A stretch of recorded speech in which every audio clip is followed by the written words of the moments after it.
America और पश्चिमी देशों का मोहरा बन चुके यूक्रेन के राष्ट्रपति जेलेंस्की एक बार फिर भारत के खिलाफ एक चक्रव्यूह तैयार कर रहे थे। जेलेंस्की पीएम मोदी और भारत को फंसाने की कोशिश कर रहे थे, लेकिन इसके बाद रूस ने जेलेंस्की के साथ जो किया वो धमाकेदार था। एक तरफ जेलेंस्की भारत और पीएम मोदी को फंसाने की कोशिश में थे, लेकिन दूसरी तरफ रूस ने जेलेंस्की की टांगे तोड़ दी। रूस ने तो यहाँ तक बयान दे दिया कि जेलेंस्की तो यूक्रेन के राष्ट्रपति भी नहीं है। रूस के इस ऐलान ने अमेरिका समेत सभी नाटो देशों को हिलाकर रख दिया है।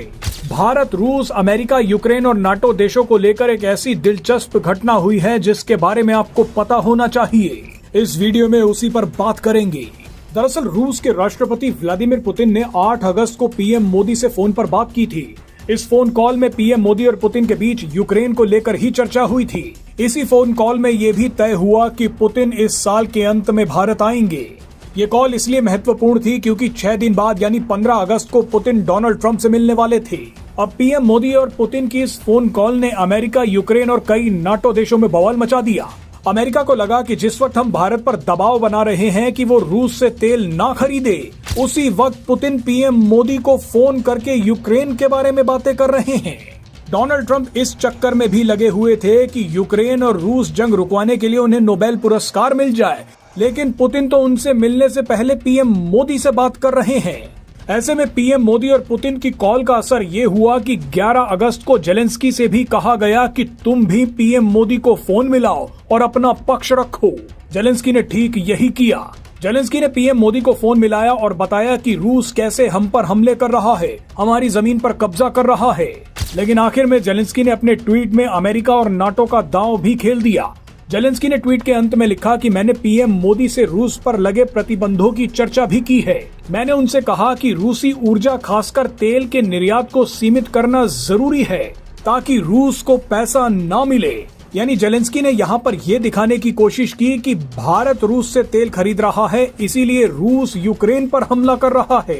जेलेंस्की ने यह कॉल इसलिए की थी ताकि ट्रंप से मुलाकात से पहले पुतिन और पीएम मोदी दोनों पर दबाव बनाया जा सके, लेकिन जो अमेरिका ने सोचा था उसका बिल्कुल उल्टा हुआ।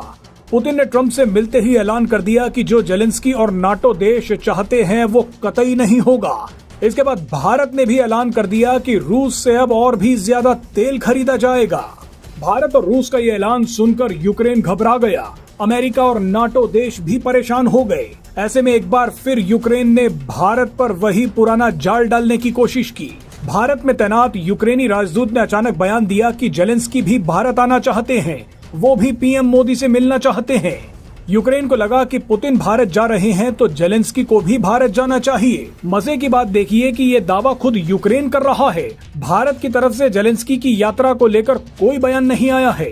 यूक्रेन ने अचानक फिर बोलना शुरू कर दिया है कि भारत ही जंग रुकवा सकता है, भारत ही हमारी मदद कर सकता है। इस तरह के बयान पहले भी यूक्रेन ने दिए हैं।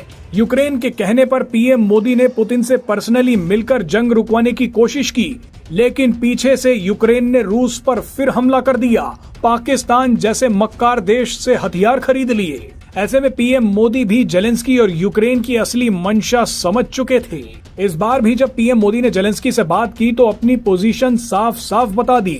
पीएम मोदी ने कहा कि भारत शांति के पक्ष में है, भारत हर संभव मदद करने को तैयार है। अब जाहिर सी बात है कि भारत तो ऐसा ही जवाब देगा, क्योंकि भारत जानता है कि यूक्रेन और नाटो की मक्कारी का इलाज तो रूस करेगा। रूस ने इलाज कर भी दिया। जिस वक्त यूक्रेनी राजदूत ने कहा कि जेलेंस्की भारत आकर पीएम मोदी से मिलना चाहते हैं, उसी वक्त रूस के विदेश मंत्री सर्गेई लावरोव ने एक बयान दिया कि जेलेंस्की यूक्रेन की सरकार के डी फैक्टो प्रमुख हैं, यानी कानूनी तौर पर जेलेंस्की यूक्रेन के राष्ट्रपति हैं ही नहीं। लावरोव ने कहा कि मई में जेलेंस्की के 5 साल का कार्यकाल समाप्त हो चुका है। वो मार्शल लॉ लगाकर जबरदस्ती यूक्रेन के राष्ट्रपति बने बैठे हैं। ऐसे में अगर हम यूक्रेन के साथ शांति डील करते हैं तो उस डील पर साइन कौन करेगा? लावरोव ने कहा कि यूक्रेन में जल्द ही चुनाव होने चाहिए। यानी जो जेलेंस्की पीएम मोदी से मिलने के सपने देख रहे थे, रूस का खेल बिगाड़ने की कोशिश कर रहे थे, उसी जेलेंस्की को रूस ने राष्ट्रपति तक मानने से मना कर दिया है।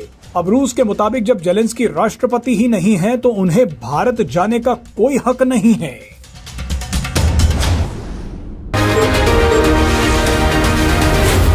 Z News।